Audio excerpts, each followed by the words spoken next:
What do you think is the biggest lesson you learned from Life Lapse that you didn't learn from all the other businesses that you've had? Hmm. I would say, like, this is out of all the businesses that I've launched, this is the Mm-hmm. only one I've spent this much time and effort on. Mm-hmm. Um, I would say, like, my biggest learning is honestly just listening to our customers and seeing how they're using the app. Because as I mentioned, the app didn't launch as a stop motion video app. What we were marketing as 3 years ago is very, very different to what we're doing now, which is we're a stop motion app. So we help brands, influencers, and creators create really eye-catching videos with stop motion. And like, we would have never pivoted to this idea and market ourselves to that, and we build out features specifically for stop motion now, had we not seen, those users 8 months into launch creating stop motions with the app instead of these pregnancy time lapses or the travel time lapses. Mm-hmm. That's really cool. Yeah. That must be hard though, as the founder, to like kind of shift your vision. Mm-hmm. So how did you cope with that? Were you like, oh yes, of course we have to listen to what they're doing, or again, did you go into market research and kind of look at competitors? Mm. Um, yeah, like obviously there's one other major stop motion app that really didn't hold me back from pivoting, because their platform is more for like claymation type of videos. What I'm targeted to is, like I said, brands, influencers, and creators. So we have, we're not just a stop motion app. We're like this holistic one-stop shop where you can learn, you can edit, you can shoot. And we're like really trying to build like this large community of stop motion creators specifically for marketing.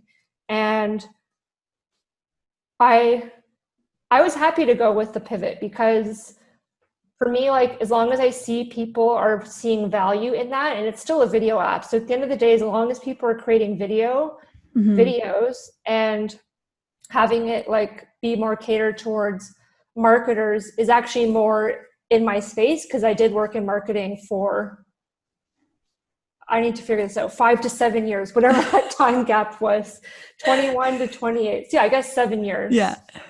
So I actually feel like I can speak to this audience more, and my target audience is me. So it was an easy switch for me. But like, I Yeah. do recommend to entrepreneurs, if you're not finding success with whatever your solution is now, to don't be married to a specific Mm-hmm. concept or a product.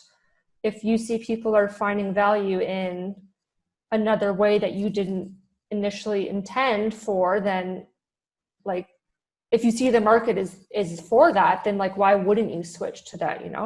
Yeah, and that's actually one of your business tips, is Yes. don't not being married to your initial idea and pivoting with what your target audience is saying that Mm-hmm. they find value in. And if you don't mind, I want to jump Yeah. into your other business tips. Sure. So your next one is progress over Perfection. perfection. I wrote Yeah. it wrong.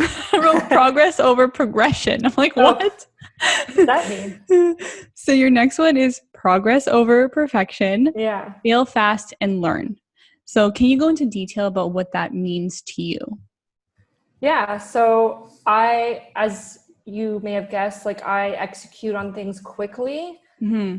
And I truly believe that if you are waiting for something to be perfect, it's never gonna launch. Mm-hmm. And if you just put something out into the world that's, maybe it has a typo in it, or whatever it is, maybe there's a minor bug. Obviously, we do lots of QA testing, but once you just put it out into the world, you're going to learn if, one, people like it or not, or even like the typo example, people will tell you. And it's like, it's not the end of the world. Just update it. Maybe it's not the most professional, but we're bootstrapped. I don't have the budget for this large team to be overseeing every minor detail that I'm doing, though I do have somebody now, and it's awesome to have a second set of eyes, because I absolutely suck at spelling and grammar.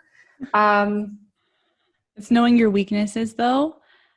yeah, And exactly.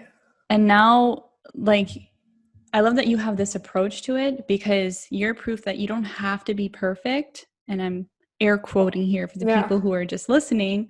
And you can still be profitable. Yeah. You can still be very successful. Totally.